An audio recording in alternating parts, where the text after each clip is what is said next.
Yes. What I want to talk now is the... Oh, hi, Maureen. So what I want to talk now is the EFT approach, actually. This is a very different approach, actually, which has been developed not a long time ago, actually. Okay, so, and this work is mostly based on the scalar EFT by Creminelli, and for vector field by a Japanese group in my institute, actually. And, okay, so the idea is the following. The idea is the following. Let's not assume an exactly, precisely given model. But just let me tell you that I have a scalar in my action that I add to lambda CDM. Okay? Or a vector field, time-like vector field. That's the whole information I give you. Then people say, okay, and the scalar field is also time-like, because must be cosmologically, consistent with the background, which is homogeneous and isotropic. So any scalar function is only function of time, right? Now, having said that, actually, so what we do is the following. Suppose we have, in this case, let me do a bit, suppose I have a vector field in my game, okay?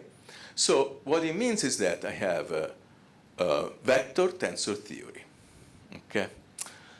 Now, if I have a vector, let me introduce another vector A mu by adding to A mu a gradient of a scalar.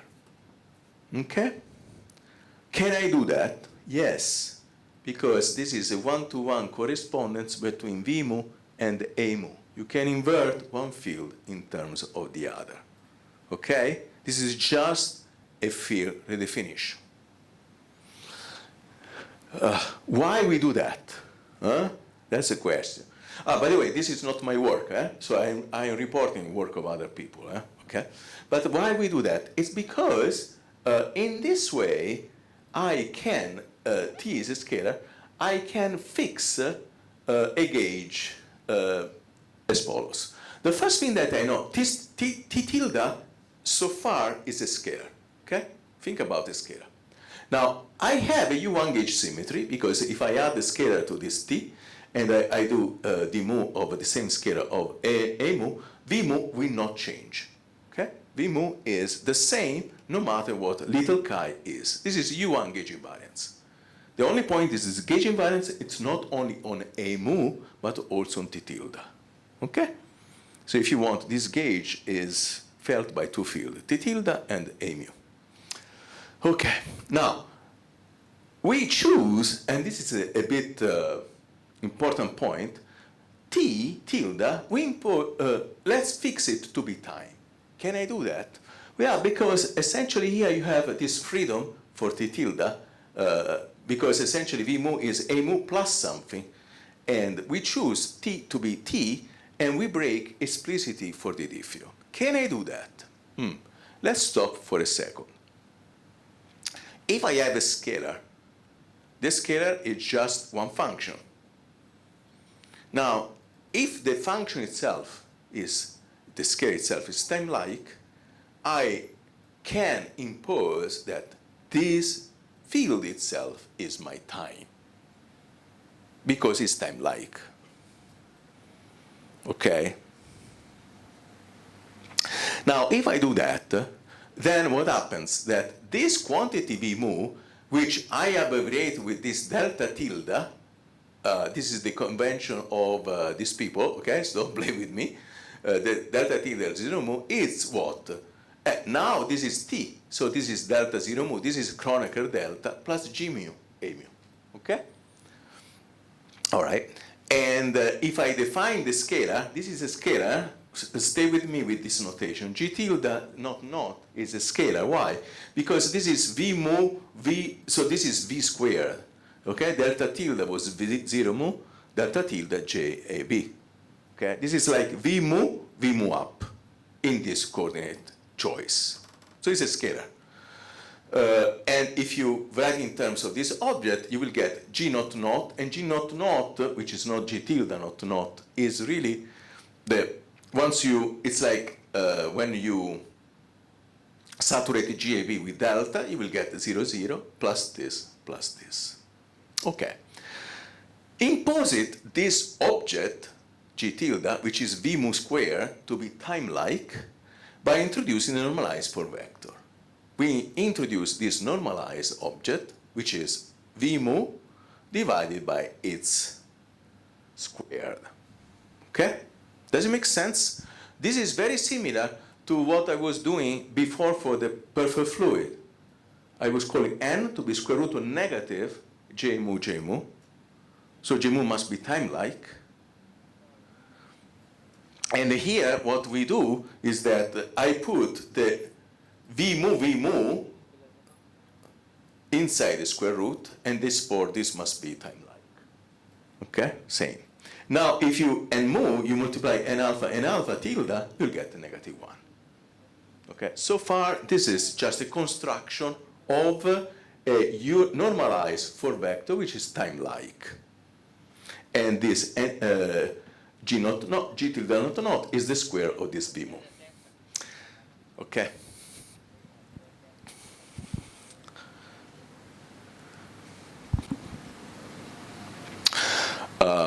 Now, let me consider, now, how is this related to phantom crossing?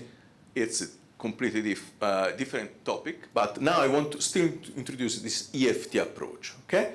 This is an approach that people use in dark energy models. Of course, when I do this, I am implicitly assuming that I consider only the dark energy models of vector fields. If I want to have a cosmology model of two scalars, then this model is not enough. Okay? So it's a large family of models, but not all the models. Okay? All right. Now, let me, on a free dimensional Walker background, A mu has, in general, will have time-like component. And then if I expand V mu squared in terms of small fluctuation, this is just canonical delta, doesn't have perturbation, but A will have a background quantity, which is with this bar here, plus the perturbation of the mu. So I can collect these two together, so I will have canonical delta plus 1 plus the background object, plus Gm times the perturbation. So what it means that the perturbation V mu are completely determined by the perturbation of the A mu. Okay, so if I use this U1 gauge symmetry, I can set actually, so remember that A mu was U1 gauge invariant, so this is my delta AI, how I decompose a 3D vector in terms of a gradient of a scalar plus an intrinsic vector quantity for which the divergence of this vanishes. And then what I can add to this, I can always add to a mu d mu chi, and if I take the I component, I can choose delta chi so that this dA vanishes. Okay. So in a sense, this is how I introduce perturbations for this model. And because I have n mu, which is time-like and unit norm, I can define a projector tensor. This projector tensor is very useful because it projects things orthogonal to this n mu. Okay, so this is how it works. We introduce this little h mu nu in this form.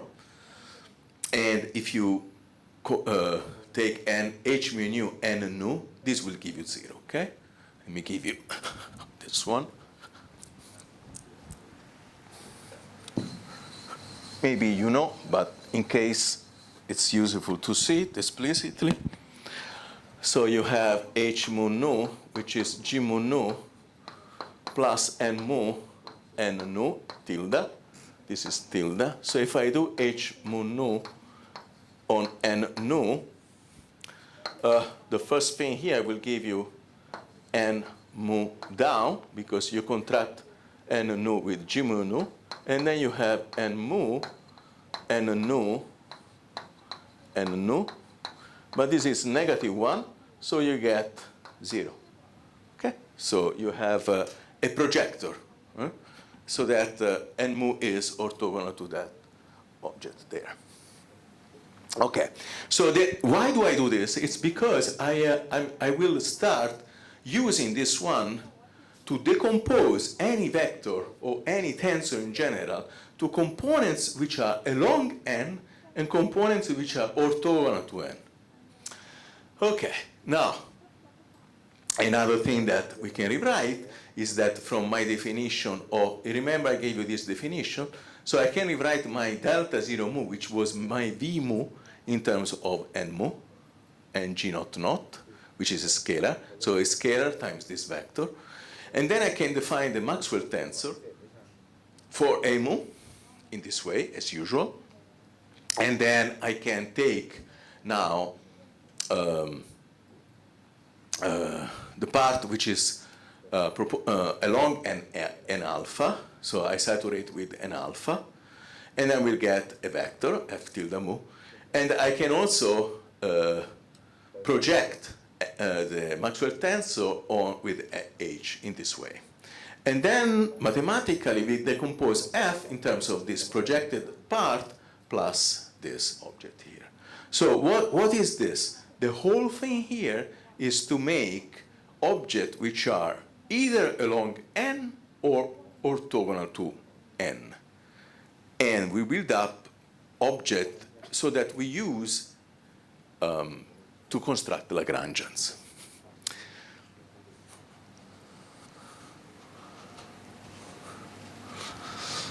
Okay. And so we need the building blocks to write an action.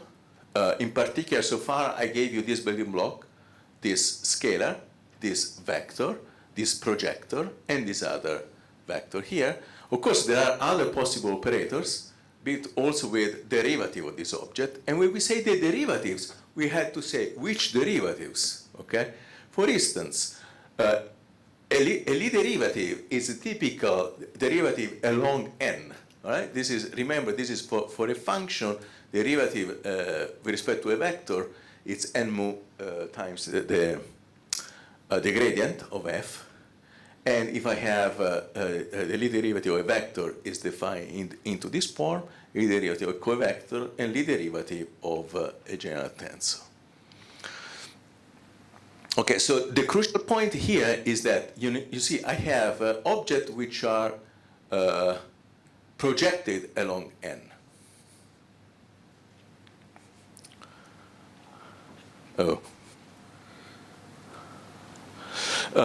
I also have a possibility of defining orthogonal derivative, which means that I take the covariant derivative and I project each single index with an h. You see, for example, this alpha is contracted to give you a mu, and nu is, beta is contracted to give you a free index nu. Why? Because if you saturate this object with n mu on any of the indices, you will get 0. So T is the projected tensor. Also, the Riemann tensor has projection, so you, in principle, whatever you think has importance in your Lagrangian, you should project. And need to find independent terms which give information about the background. This is the difficult part of this formalism, because you have to make sure you consider all independent parts. Of course, you can take more, but to find the minimal terms which give you the whole information. Okay. And then several people, including also Shinji, work on this subject, and they end up these people with this action here. Delta G, now what is this? Well, this three-part here is the projection of the Ricci scalar along the found with H mu nu. And K mu nu is defined here. It's the derivative, it's the extrinsic curvature tensor built out of this n, the n tilde, this guy here. K square, lambda, C G naught naught, which was a scalar. K is the trace of this one. And delta G tilde tilde was the perturbation of the scalar, and this is its background. So we have all the information here. And what is left, and that's the easy part if you want, is that you see this little f, this lambda, C tilde, D, M2, M4 are all functions of time. Okay? So what it means that you, with this procedure, you mapped all the possible vector tensor theories that have the symmetries we wanted to impose with the free functions here. The free functions are free functions. Only after I give the free functions as a function of time, I will have one single model in this whole class of theories. Okay. Now the crucial point here is that in this, there are many free functions here. Can I realize a phantom crossing? That's the question. Okay. And you may expect it's very simple. Because you have so many free functions, maybe I can do anything I like, right? Okay, and the answer actually is not so simple. For instance, let me say, okay, let me give you sometimes it doesn't work. For instance, suppose that we want a cross of the phantom. Now, rho dark energy plus p dark energy, and suppose we consider, in this case, generalized Proca and shift symmetric vector theories. Scalar theories. Then you can prove that with these functions, rho dark energy plus p dark energy is equal to this, and alpha are functions of these functions here. Okay. It doesn't matter what are the explicit relations, but we see that it becomes this. Okay? Now, rho dark energy being positive, what implies that if you write P in terms of 1 plus W, you will find that 1 plus W is this object divided by rho. Okay? And if you want this object to go phantom crossing, you realize immediately that alpha k must switch sign. Okay? If that object is negative, then you will get less. And if you get positive, you will get more, the -1. Can you see that one? Okay, let me show it explicitly. Just because for the eye it helps. So if you have rho plus p something, let me call it c times, what is alpha b squared over alpha k. Okay? Then let me write this one as rho 1 plus w dark energy. Okay, I wrote p to be w dark energy times rho. And then w dark energy, it's a -1 plus c alpha b squared over alpha k rho dark energy. All right? So if this is negative, you go less than -1. If this is positive, you get larger than -1. Phantom crossing will happen when you switch sign for this object. Does it make sense? But the switching sign means that alpha k has to go through 0. And that's a problem, because rho plus p goes to infinity. And what it means? Singularity.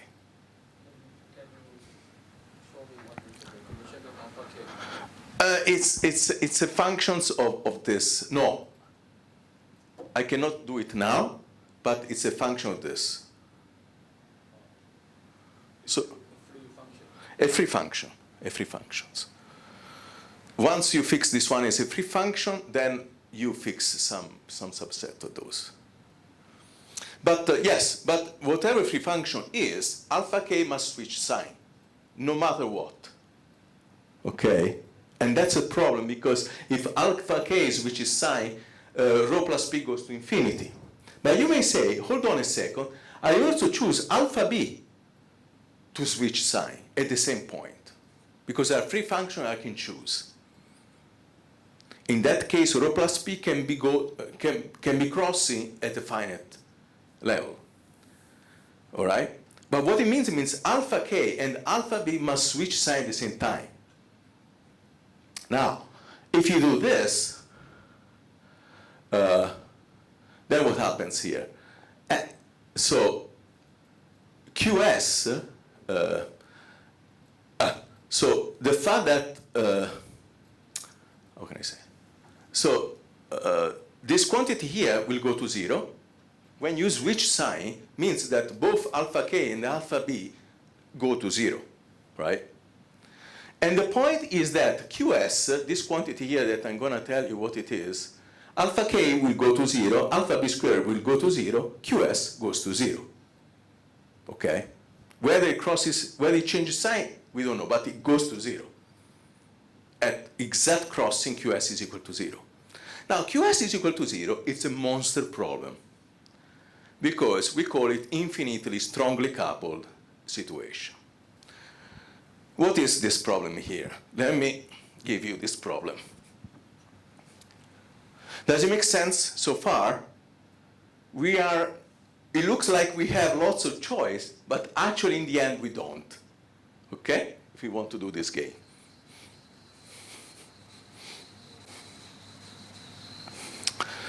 Now, what is this QS? QS typically comes in a situation as follows.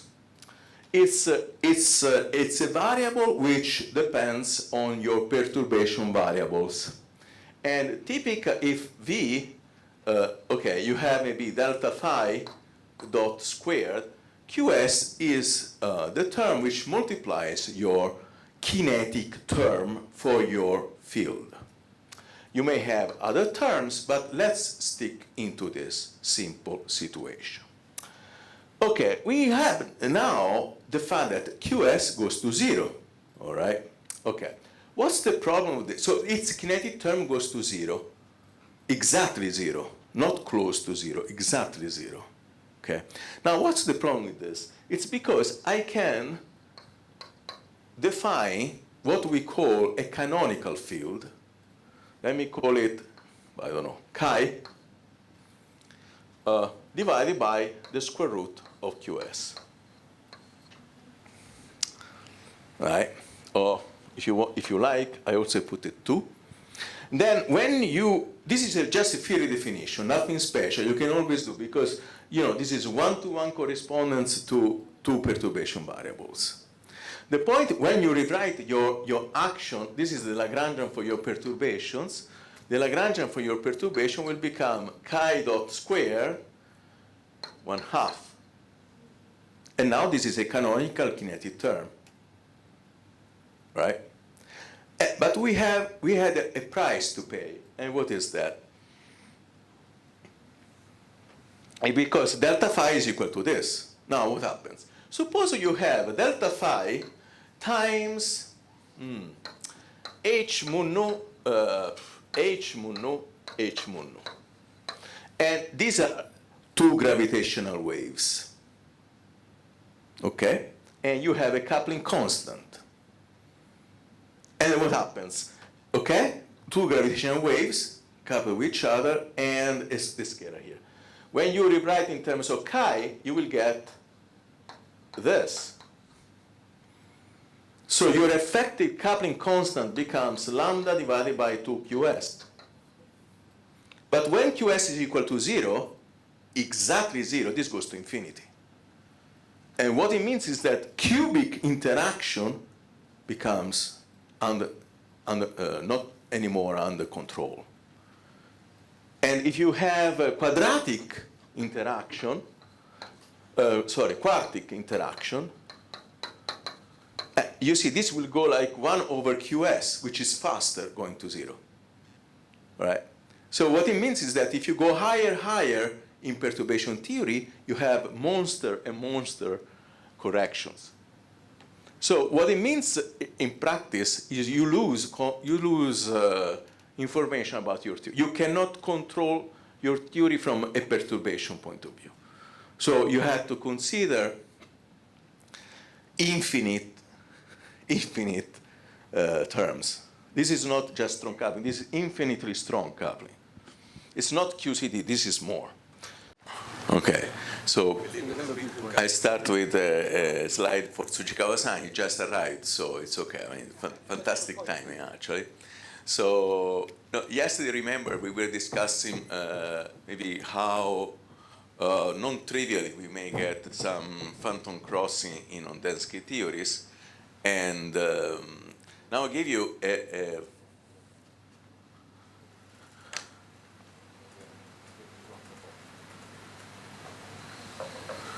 let me give you an example proposed by Shinji recently, and this